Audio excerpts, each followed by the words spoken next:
Welcome. Men and women are to become godlike through a life of virtue and cultivation of the spirit through scientific knowledge, practice, and bodily discipline. And one of the scientific methods we can do today, all of us, is to study Sesame Nature, inscriptions of divine words. A beginner's introduction to Meju Nature, the ancient Egyptian hieroglyphic system, written by Ujau Omen Ibn Iri Mahat. A great book indeed if you want to begin to walk this journey. It is critical and it is important that we understand and we learn this language. Why? Because the inspiration to learn this language is that we will have a meeting of the minds with illustrious civilization, society, culture, and the people responsible for contributing so much to the world that we are indebted to, whether we realize or not.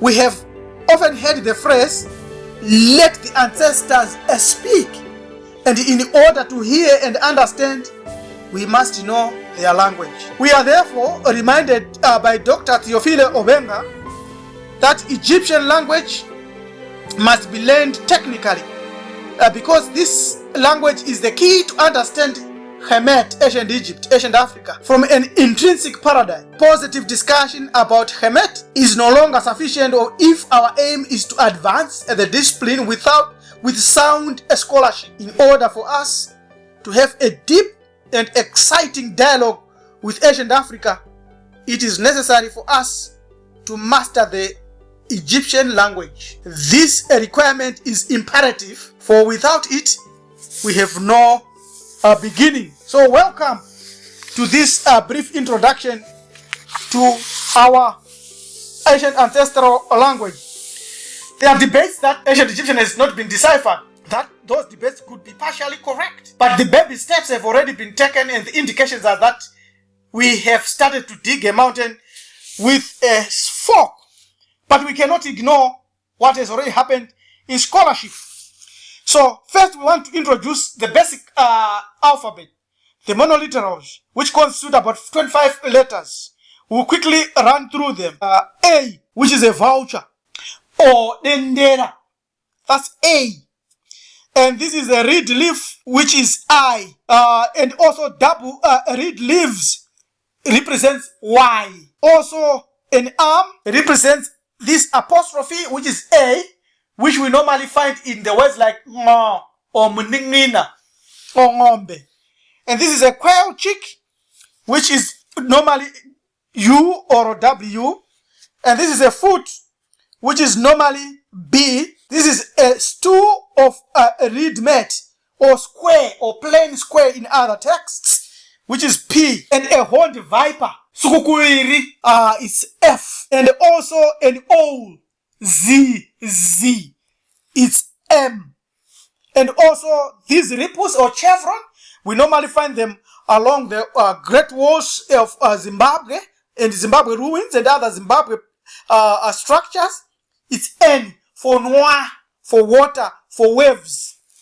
And also we got the mouth, which is R, Romo.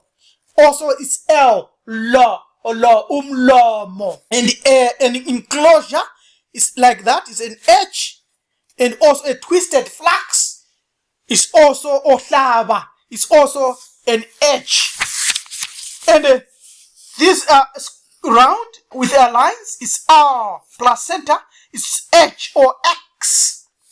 And also another placenta, belly and udder joined together, it's an H, it's an X, a hard or KH.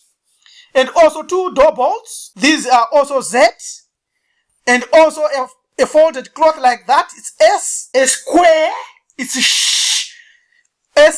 And a heel, it's a K with a little dot at the bottom, which is Q, which is K. Right? And also a K is a basket with a handle. And also a jar is like that is G. A raised bread or musu or sadza, mkondo we sadza. It's a T. Also a tethering rope. Chikorobo or chiturobo. Chokusungisa ng'ombe chine 2 links. That's your T. And the hand is D. Cobra in repose. Robambira. Just about to strike. It's D. Or which is Jga. This is Jga. T-Y. Kuchka. And this is Jga. Or J-A or D-Y-J. We have already included them in our own languages. So, having said that, let us look briefly now, having seen a few monoliterals, and see whether we can look at some of the words. This is from the book by Fergus Shaman, Linguistic Ties Between Ancient Egyptian and Bantu, Uncovering Symbiotic Affinities, Relationships in Vocabulary. We want to look at one very critical and very important word. That is the word, the comma, spelled like that. We already know that is a K, and we know it's a KH, which is 1K. And so we know that this is M, and this is a determinant. Wherever you see some of these pictograms, they already determine the word, but they determine it at the level of our understanding. There is more understanding that should come from that. In Kiswahili, Bantu is comma, or this is an indigenous shrine of worship or sanctuary. Now, Kiswahili Bantu word comma closely matches the ancient Egyptian word for sanctuary as a safe place of worship. Generally speaking, in Southern Africa, indigenous education is transmitted through initiation in lodges or schools called comma. In some respect, comma may be compared with the house of life, like that. Comma is a special song of triumph sung during the night when boys and girls are being initiated. Ngoma. In Ndau and Sishangani is ngome. It's a house, a little round house or a bigger round house with 2 doors. Where the door you enter with is not the one you exit through. So in the initiation ceremonies of the boys and the girls, and they give them knowledge, storytelling, and training on social issues, are transmitted through music and dancing, accompanied by drums called koma or ngoma in other parts of Africa. In Tanzania, Eastern Africa, koma represent the spirit of the departed ancestors.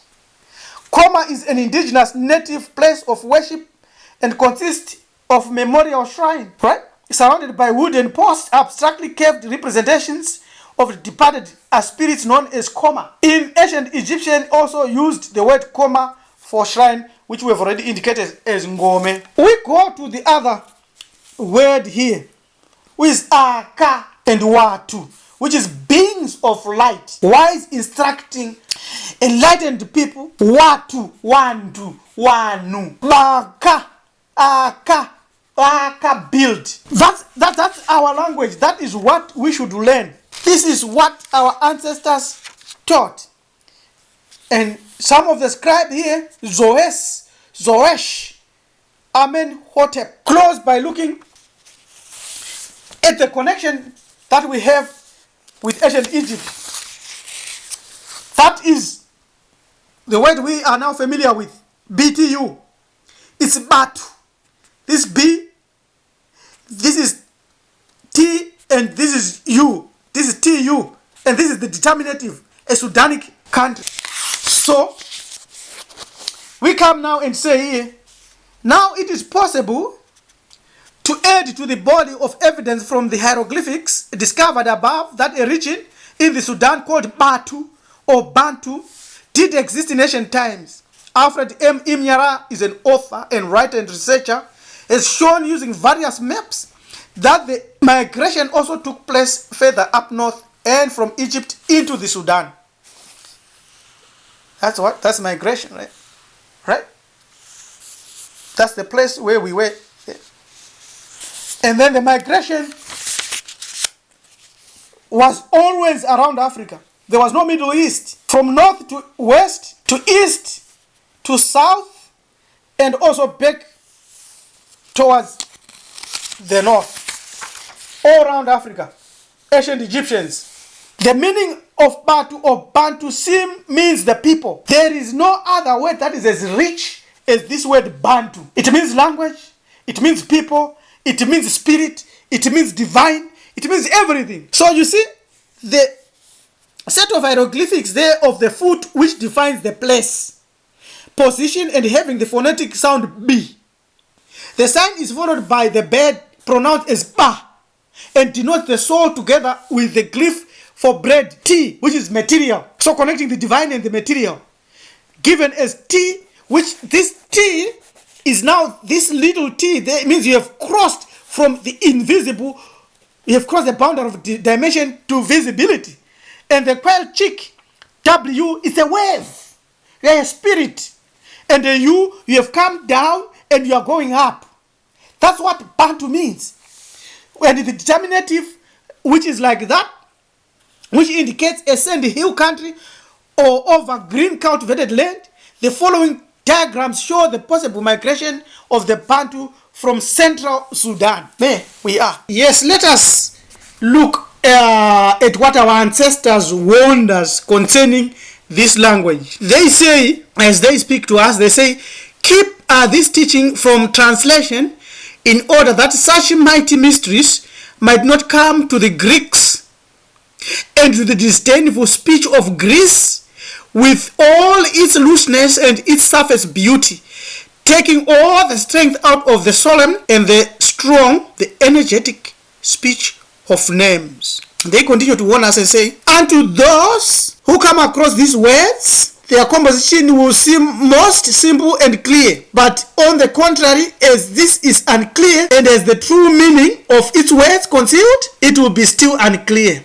When afterwards the Greeks will want to turn our tongue into their own, for this will be a very great distorting and obscuring of even what has there heretofore been written, turned into our own native tongue. The teaching keepeth clear the meanings of the words, for that its very quality of sound, the very power of Egyptian names, have in themselves the bringing into act of what is said. This is the power of words. Ancient Egyptian Proverbs, Dr. Ashby Moada, page 109. Because there are others that are saying these letters or this alphabet was developed by other people. Let us say quickly, the ancient Egyptians, Africans in Egypt developed the alphabet. Others copied from us. We also know that these lies began by the Greeks in ancient times. Acadmas began these lies, but we know that Diodorus states that Cadmus was an Egyptian citizen, and also until recently it was thought that the earliest writing system was invented by the Sumerians. That's another lie. In Mesopotamia towards the end of the 4th millennium BC, and that the idea was borrowed by the Egyptians at the beginning of the first dynasty, 3100 BC. However, recent discoveries at Abydos have shown that the Egyptians had an advanced system of writings earlier in pre-dynastic periods, ancient times, long back. This is clear. Unlike Mesopotamia's main writing, which was primitive in comparison to the ancient Egyptians and can be shown to have gradually evolved through a number of stages, beginning as an accounting system, Egyptian writing appears to have been deliberately invented in a more or less finished form. It was already advanced when it was discovered. This is the timeline, that evolution of writing. So this is 3400 BCE. Before that, it was already advanced, it was already written. So it is quite clear that we have to study our ancient languages, grab these books and many others, and start to understand. What I can only say is that ancient Egyptian hieroglyphics and Bantu are the same. So subscribe to this channel, support us by any means necessary to spread this message, and let us raise the bar and start to talk and learn this language, which is the language of our ancestors. These are some of the resources, the books that we start. This is by Moata Ashby, and this is, we have already introduced, and these are some of them that have come from Euro scholars. So it is our time. So subscribe to our channel and let us walk this journey together. This is Priest Rabbi L.M. Tumizulu of Kamiti Hebrew Ethics. Goodbye.